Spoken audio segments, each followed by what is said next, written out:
Hey everyone, real quick, the audio on the following podcast sucks. Hey, wait, why did you beat me? All I did was say the audio sucks bad. Anyway, hope you enjoy the show. We learned a lot from screwing up the audio on this one, so here it is.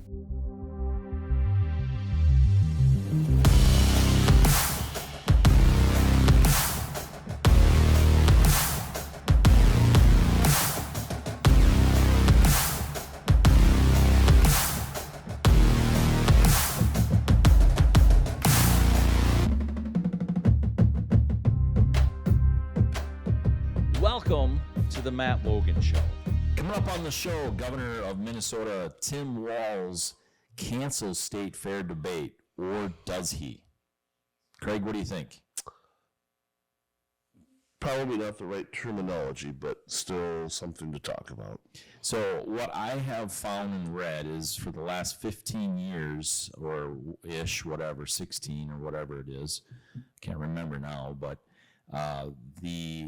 they've had a debate at the state fair for the governor's race. Yes. So obviously it's not every state fair because it only, everybody understands how those voting things work. So Dr. Scott Jensen has challenged Tim Walz to just come out and say what's going on. So far, Governor Tim Walz has declined 4 different debates, some very normal debates that happen in the governor's races in Minnesota. And it has definitely been disturbing some people. Yes. It raises some red flags. It does. And Governor Walz is literally hiding from Minnesota voters and refusing to have a discussion of the issues, Jensen said in a statement. While I understand that he's embarrassed of all of his record on runaway inflation and out-of-control crime, it is the right of Minnesotans to hear from their elected officials. Unfortunately, Tim Walz is continuing his pattern of not showing up when it matters. That's from Scott Jensen. What do you think of that statement? Obviously, he's going to sound off on making Walz look bad. And I was trying to find more neutral news stories that aren't just quotes from Dr. Jensen. And well, we can't get any quotes from Tim Walz. I've looked for them too. No. None from him directly, and there were a few, like 2 quotes from his campaign manager or whatever it was. Right. That literally said it just doesn't work in the schedule. You're running for re-election. You make it work in your schedule. Yeah. I mean, for him to not go on NPR, which I think it's pretty common knowledge that that's a left-leaning public radio, Minnesota Public Radio. He declined to go around to a debate for that. That is sketchy. Yeah. And that would have been, was that the one at the state fair? Was that the NPR? I think so. Okay. And there was an outdoor news one that was at like a outdoor expo type thing, which is he had done in the past. Yep. It's why do you not want to come and talk to your constituents? And what I had read and seen was he was okay with doing a debate if it was across the table, but not in front of an audience. Right. Why don't you want to listen to your constituents? Right. He doesn't want to answer the hard questions. I don't want to, and anybody that follows the show for any length of time, I've sat down and interviewed Dr. Scott Jensen probably 6 or 7 times. And so there's, whatever you want to call it, a bias or whatever there is fine. Now, granted, I have not reached out to the governor's office for an interview, but clearly if he's not going to do some of these things with NPR, and he's certainly not going to talk to a little idiot like myself. Right. And, which part? The Okay. idiot part? I wouldn't have expected a return from him. I mean, No, but and my point being is it seems pretty clear to me that Scott is a person that is has his pulse on the people, I guess is maybe a way to put it. Like, and he understands that's where the important power is coming from, is from the people, and not just his party. agreed. But from all people. Right. He didn't ask me if I was Republican or a Democrat or an independent or anything when I requested. He didn't ask any of those questions. So, so my point being is I'm not interested in having any elected official that's not willing to do some debates in front of a crowd. He's not willing to go out and listen to his constituents, not just his party. All constituents. But this is a governor's race, Right. you know?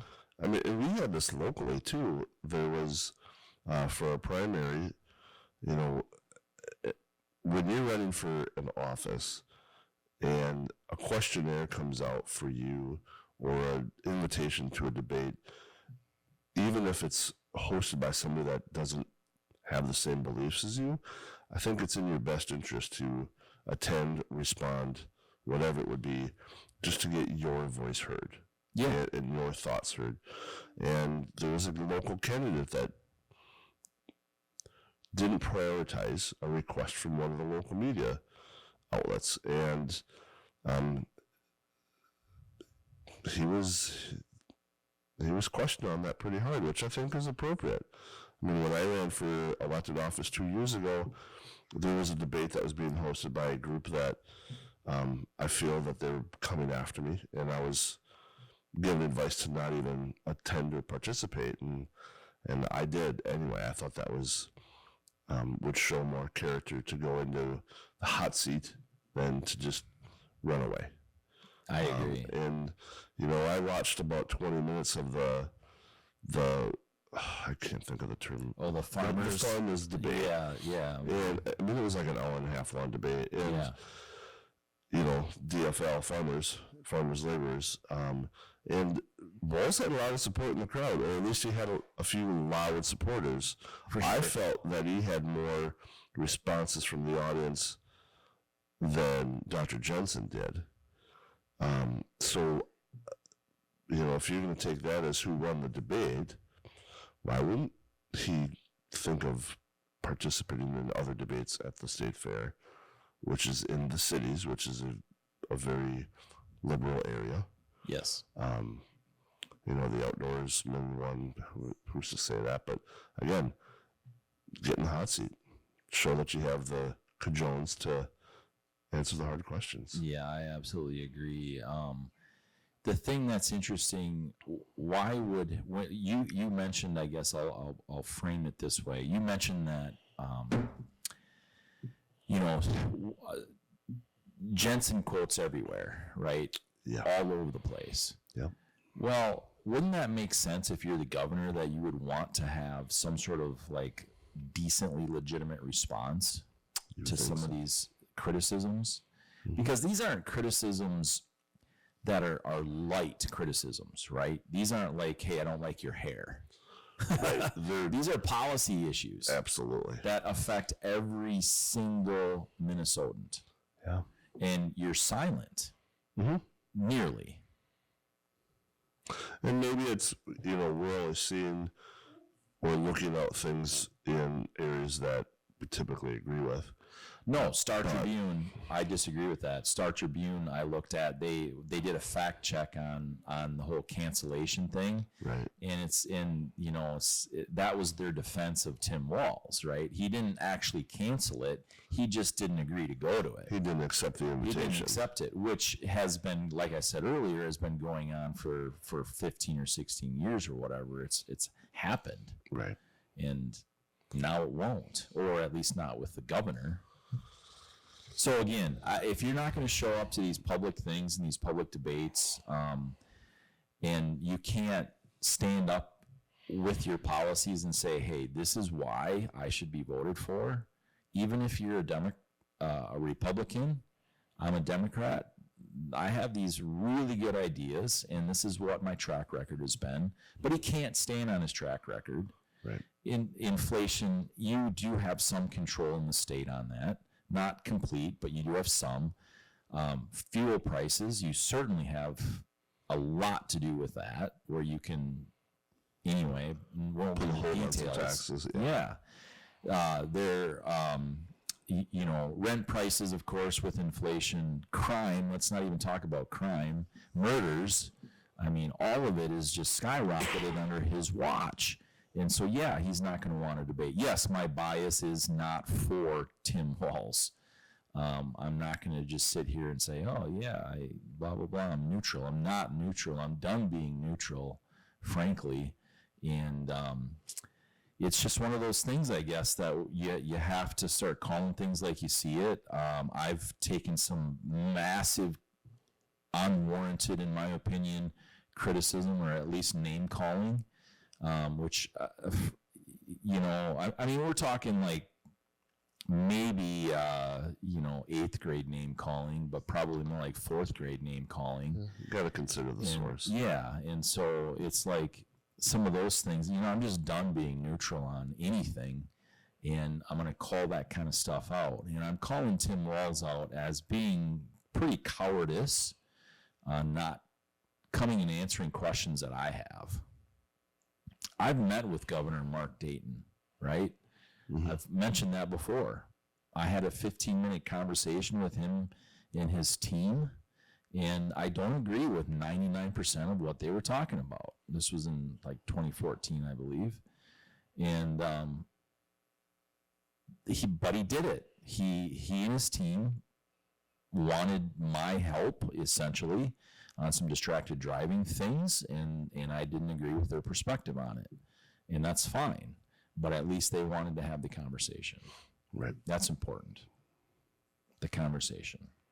Not whether you like it or not, but whether you have to agree with it. Right. So that's my 10.5 nickels. I was going to say cents, but it was more than 10.5 cents. Yeah. It'll be interesting to see what happens as we get closer to the election. I was just double checking on some things, and Walz had said he would consider doing an NPR debate closer to the election without an audience. Right. Why don't you do it now?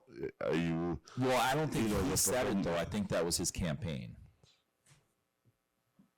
Okay. I think. That's what I remember reading, but I might be wrong. But it's his campaign.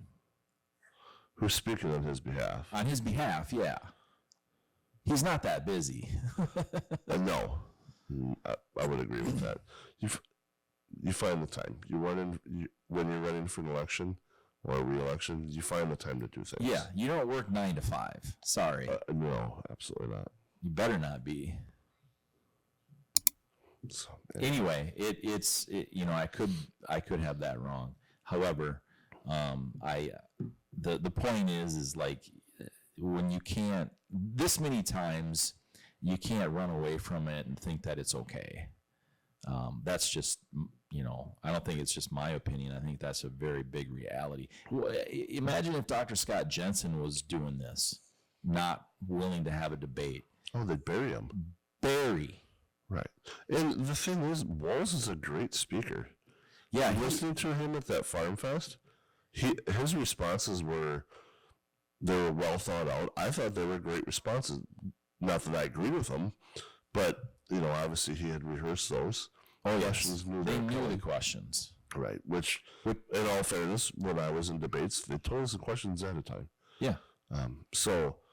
But he comes across as a great speaker. Oh, yeah. So let people listen to you. Yeah. He's a great communicator from that perspective, but I don't think that, because it was so well rehearsed, I don't think he wants to be in front of an audience because that flusters somebody that has rehearsed things. And then if they can't do it smoothly or they're challenged on something, and they're in front of an audience, that messes you up. Yeah. The other thing when you're doing it not in front of an audience, it's not live generally, so they can go in there and work it a little bit on editing. Yeah. And make it look a little bit and sound a little bit different. Mm-hmm. I don't know if they would do that for a head-to-head debate. Obviously, for a commercial would be a different story. Yeah. In all the debates I was in, there was no editing. There was record and stop. Right, but that's an edit. Right. I mean so he can pause and they'll pause the record, wait to answer, right? That's pretty common. Maybe at that level. I didn't remember any of that Yeah. when I was. But you were doing it live. If you're going to sit down with NPR, Yeah, you're not live. Are you sure? It's just like what we're doing. We're recording it. Do you know? I know quite a few of them have Okay. done it that way. Yes. Okay. Yeah.